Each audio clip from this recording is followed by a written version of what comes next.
అమ్మాయి పేరు. ముహూర్తానికి ఇంకా 3 రోజులు టైం ఉంది. ఏం దృష్టగ్రహాలు వస్తాయో ఏమైతుందో.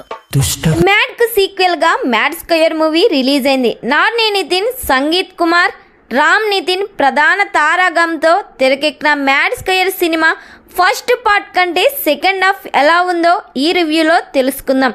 ఫస్ట్ హాఫ్ మొత్తం లడ్డుగాని పెళ్ళి, చిన్న చిన్న కామెడీ సీన్స్తో కడుపుబ్బా నవ్వించేలా ఉంది. సెకండ్ హాఫ్ విషయానికి వస్తే రొటీన్ రొట్టా స్టోరీ. అసలు ఈ సినిమాలో స్టోరీనే ఉండదు, లాజిక్ లేని సీన్స్ ఎక్కువగా కనిపిస్తాయి.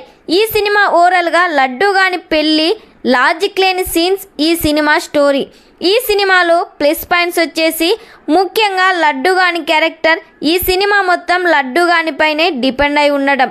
మైనస్ పాయింట్స్ వచ్చేసి ముగ్గురు హీరోలకు ప్రాధాన్యత ఇవ్వకపోవడం, మ్యూజిక్ బాగాలేదు, బ్యాక్గ్రౌండ్ స్కోర్ బాగాలేదు.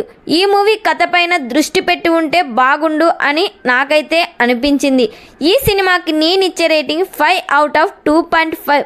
ఒకవేళ మీరు ఈ సినిమా చూసి ఉంటే మీరెంత రేటింగ్ ఇస్తారో ఖచ్చితంగా కామెంట్ చేయండి.